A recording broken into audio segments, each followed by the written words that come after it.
बिस्मिल्लाहिर्रहमानिर्रहीम। हज़रत अल्लामा मौलाना साहिबज़ादा हसीबुल अमीन फ़ारूकी सियालवी साहब सजादा नशीन आस्ताना अली चकोड़ी शरीफ के प्रोग्राम सिराते नूर में एतिकाफ़ के मसाइल के साथ हाज़िर खिदमत हूँ। सही बुखारी शरीफ के अंदर रिवायत मौजूद है। हज़रत उम्मुल मोमिनीन हज़रत आयशा सिद्दीक़ा रज़ियल्लाहु ताला अन्हा की रावियाँ हैं। आप फरमाती हैं कि अल्लाह के रसूल अलैहिस्सलाम कान यातकिफुल अशरल अवाखिर मिन रमज़ान हत्ता तवफ़ाहुल्लाहु सुम्मा इतकफ़ अज़वाजुहु मिन बादिही। आप फरमाती हैं कि अल्लाह के रसूल अलैहिस्सलाम ने अपनी सारी ज़िंदगी आखिरी रमज़ान के आखिरी 10 दिन का एतिकाफ़ फरमाया, विसाले ज़ाहरी तक आखिरी 10 दिन का एतिकाफ़ फरमाया।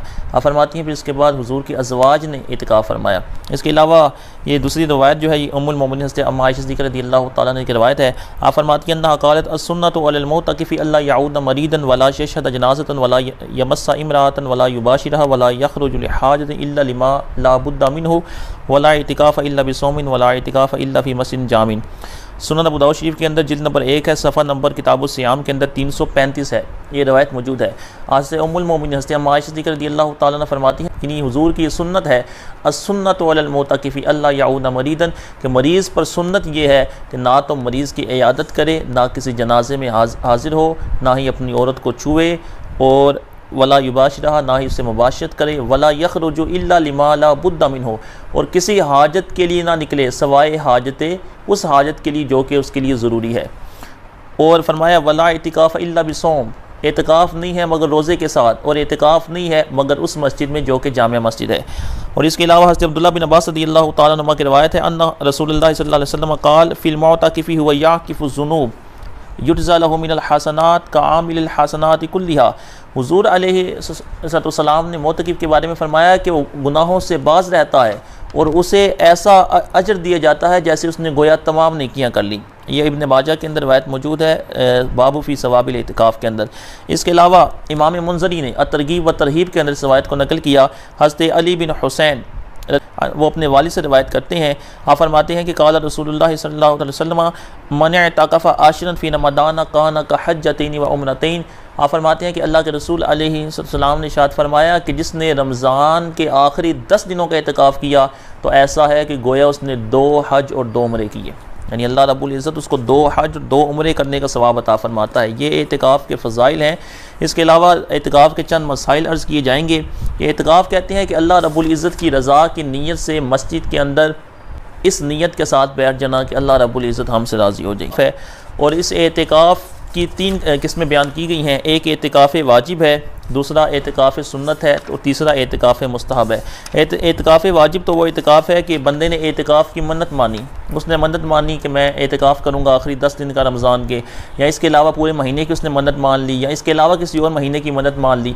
तो इस एतिकाफ़ चूँकि वो मन्नत का एतिकाफ़ है तो उस मन्नत को पूरा करना वाजिब है। इस वजह से उसे वो एतिकाफ़ भी बंदे के ऊपर वाजिब हो जाएगा और उसको उस एतिकाफ़ मन्नत को पूरा करना होगा कि जो अगर महीने की मन्नत मानी है तो महीने का बैठे, 10 दिन की मन्नत मानी है तो 10 दिन का बैठे, और उसके अंदर भी रोज़ा शर्त होगा। और दूसरा एतिकाफ़ है सुन्नत एतिकाफ़, जिसको सुन्नत मुअक्कदा कहा जाता है। वो एतिकाफ़ है जो हम रमज़ान मुबारक के आखिरी 10 दिनों में बैठते हैं और मुअतकिफ़ीन हज़रात यही सुन्नत मुअक्कदा एतिकाफ़ करने की सआदत पाते हैं। और इस एतिकाफ़ के अंदर भी रोज़ा शर्त है। इस एतिकाफ़ क्योंकि अल्लाह के रसूल अलैहिस्सलाम के साथ जिस तरीके के साथ ये साबित है उसको उस तरीके के साथ अदा करना ज़रूरी है।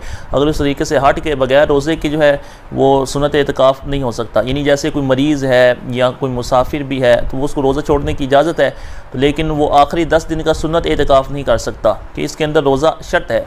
वहाँ उसका अगर वो 10 दिन का एतिकाफ़ करेगा तो नफल एतिकाफ़ हो जाएगा। ये है दूसरा सुन्नत मुअक्कदा एतिकाफ़। यानी ये ऐसी सुन्नत है कि अगर उलमा ने फरमाया, फुक़हा ने फरमाया कि अगर पूरे शहर में से किसी एक ने भी ये सुन्नत एतिकाफ़ नहीं किया तो पूरे शहर वालों से मुआख़ज़ा होगा। अगर किसी एक बंदे ने भी उस सुन्नत एतिकाफ़ को कर लिया तो सारे शहर वाले उससे बरी ज़िम्मा हो गए। ये ऐसी चूँकि सुन्नत मुअक्कदा है इस वजह से इसकी ज़्यादा ताकीद है।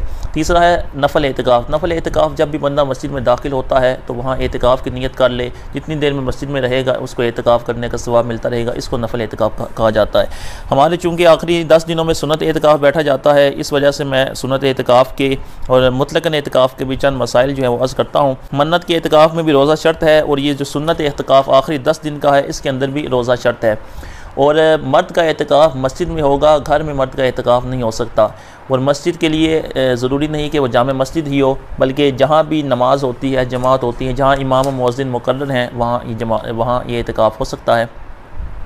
औरतें अब अपना एतिकाफ़ मस्जिद बैत में करेंगी। मस्जिद बैत घर के अंदर कोई भी वो एक कोना मुकर्रर कर ले, कोई भी एक जगह मुकर्रर कर ले कि जिसको ये मुख्तस कर ले कि यहाँ वो नमाज़ पढ़ेगी। लेकिन फुक़हा ने फरमाया कि एतिकाफ़ बैठने से पहले उसका किसी जगह को मुख्तस कर लेना ये ज़रूरी है कि वहाँ वो बैठेगी और वह एतिकाफ़ करेगी।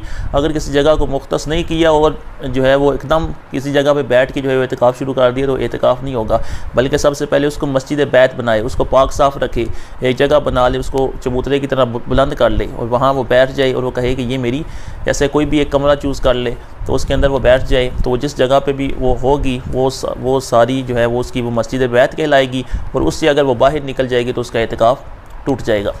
और मर्द चूँकि मस्जिद में एतिकाफ़ बैठते हैं तो मस्जिद में जो मस्जिद है और फ़नाई मस्जिद वगैरह है यहाँ तक ये जा सकते हैं।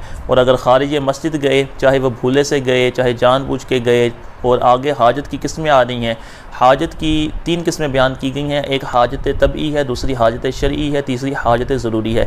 हाजत तबई तो वो हाजत है कि जो बंदे को अवारिज़ात लायक होती हैं, पेशाब वगैरह इन चीज़ों के लिए जाना पड़ता है, तो इसको कहते हैं हाजत तबई। पहले की अगर बात ले लें तो मसाजिद के अंदर इस तरह ये इंतज़ाम नहीं होता था, वज़ू खाने या इस्तिंजा खाने नहीं होते थे, तो बाहर जाके ये सारे काम सर अंजाम लेने पड़ते थे मस्जिद से खारिज मस्जिद में। अब चूँकि फ़नाई मस्जिद में होते हैं इस वजह से है, लेकिन अभी भी कुछ जगहों पर ऐसा है, कुछ मसाजिद के अंदर भी ऐसा है, तो वहाँ जो है वो उस हाजत के लिए अगर जाएगा मस्जिद से बाहर तो उसका वो जाना जायज़ है, वो जा सकता है, लेकिन उसका एतिकाफ़ उससे नहीं टूटेगा कि वो हाजत तबी के लिए जा रहा है।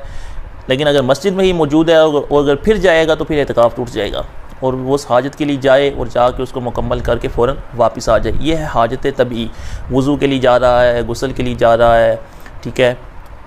तो दूसरी हाजत है हाजत शरई। हाजत शरई का माना ये है कि वो जुम्मा की नमाज़ के लिए जा रहा है, या अगर ईद की नमाज़ के लिए जा रहा है, या मुअज़्ज़िन जो है वो मीनारे पे उसने अज़ान देनी है तो वो बाहर से रास्ता आता है मीनारे पे जाने का, तो इस वजह से फुक़हा ने फरमाया कि दूसरी हाजत शरई, जुम्मा की नमाज़ के लिए या ईद की नमाज़ के लिए उसका जाना, तो वो हाजत शरई के अंदर आएगा। इसके लिए भी जा सकता है, तो इसके लिए भी ये भी फरमाया कि वहाँ जाए, ज़्यादा देर ना गुजारे, बल्कि वहाँ फ़र्ज़ नमाज़ पढ़े, सुन्नतें जो हैं वो वापस आके पढ़ ले।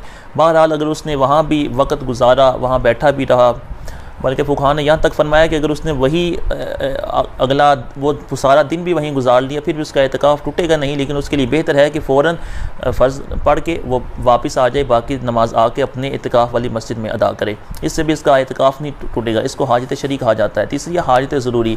हाजत ज़रूरी का माना है कि कुछ कोई उसको ऐसा अर्ज़ा लाक हो गया कि जिसकी वजह से उसको जो है मस्जिद से निकलना ज़रूरी हो गया, जैसे किसी का जनाज़ा आ गया या कोई बंदा बड़ा सख्त बीमार है उसकी इयादत के लिए जाना है, तो जैसे किसी का करीबी रिश्तेदार फ़ौत हो गया, उसका जनाज़ा पढ़ना है, या किसी करीबी रिश्तेदार की इयादत पे जाना है, या उसके घर के अंदर कोई ऐसा मामला हो गया है, तो अब इस हाजत की वजह से वो एतिकाफ़ से निकलेगा तो उसका एतिकाफ़ टूट जाएगा। यानी पहली 2 हाजतें जो हैं हाजत तबी और शरई की वजह से एतिकाफ़ नहीं टूटेगा, लेकिन हाजत ज़रूरी की वजह से एतिकाफ़ टूट जाएगा। लेकिन इस ज़रूरी की वजह से वो बंदा गुनहगार नहीं होगा, क्योंकि उसको ज़रूरत पड़ गई, निकलना पड़ गया, तो उसका एतिकाफ़ तो टूट जाएगा इन हाजतों की वजह, तीसरी हाजत की वजह से, हाजत ज़रूरी की वजह से, कि वो किसी की इयादत के लिए गया या किसी जनाजे में शिरकत की या किसी और ज़रूरी काम, इसके अलावा हाजत तबी और शरई के अलावा किसी काम के लिए गया, तो उसका एतिकाफ़ टूट जाएगा और उसके लिए ऊपर लाजिम है कि वो इस एतिकाफ़ की क़ज़ा करेगा। यानी आखिरी 10 दिन का एतिकाफ़ है तो उस जिस दिन तोड़ा है उसकी 1 दिन की क़ज़ा होगी। यानी 10 दिन का एतिकाफ़ है तो 10 दिन के एतिकाफ़ की सिर्फ 1 दिन की क़ज़ा होगी, और उसकी 1 दिन की क़ज़ा करने का तरीक़ाकार ये है कि वो बंदा रमज़ान मुबारक के बाद किसी भी एक दिन तुलूए फ़जर से पहले मस्जिद में आए और रोज़े की हालत में वो रहे, और मगरिब की नमाज़ के बाद वो सूरज ग़ुरूब होने के बाद वो चला जाए मस्जिद से, तो उसका 1 दिन का ये क़ज़ा हो जाएगी। अगर उसकी मस्जिद में नमाज़ नहीं होती तो वो मोतकिफ़ जो है वो बाद जमात नमाज़ पढ़ने के लिए भी दूसरी मस्जिद में जा सकता है, लेकिन सैयदी आला हज़रत रज़ियल्लाहु ताला ने फरमाया कि उसको चाहिए कि वो उसी मस्जिद को आबाद करे, उसी मस्जिद के अंदर जो है वो नमाज का अहतमाम करे, बाद जमात नमाज का। और अगर कोई ऐसा सबसे पहली तो बात यह है कि कोई ऐसा शख्स ढूंढने कि जो उनको जमात करने की अहलियत रखता हो, जो जमात करने की सलाहियत रखता हो, उसको जो है मुकद्दम किया जाए ताकि उस मस्जिद को आबाद किया जाए। और अगर कोई ऐसा बंदा नहीं मिलता कि जो बाद जमात नमाज पढ़ा सके तो उसको जमात के लिए भी निकलने की इजाज़त दी गई है। इसी तरकीब को अपनी औरत से जो है वो ताल्लुक़ ज़ौजियत कायम करना या उसका ये भी हराम है एतिकाफ़ के अंदर, इससे भी एतिकाफ़ टूट जाएगा। ज़रूरी नहीं है कि एतिकाफ़ की क़ज़ा सिर्फ उसी वक्त वाजिब होगी जब उसने वो कसदन जो है उस एतिकाफ़ को तोड़ेगा। तो इस तरह बाज़ अहबाब पूछते हैं कि एतिकाफ़ के अंदर हमारा गुस्ल वगैरह करना या ये कैसा है ठंडक के लिए, तो ठंडक के लिए गुस्ल किया जाए या गुस्ल फ़र्ज़ हो जाए फिर भी गुस्ल किया जाए, मुतलकन जो है वो गुस्ल करना एतिकाफ़ के अंदर जायज़ है।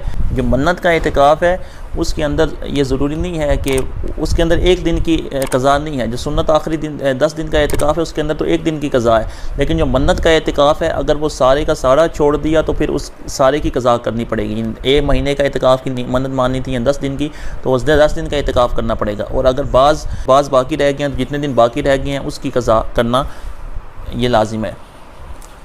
ये एतिकाफ़ के चंद मसाइल से जिनका जानना जो है वो हमारे लिए ज़रूरी है। अल्लाह ताला हम सबको अमल की तौफ़ीक़ अता फ़रमाए। आमीन बिजाहि नबी सल्लल्लाहु अलैहि वसल्लम।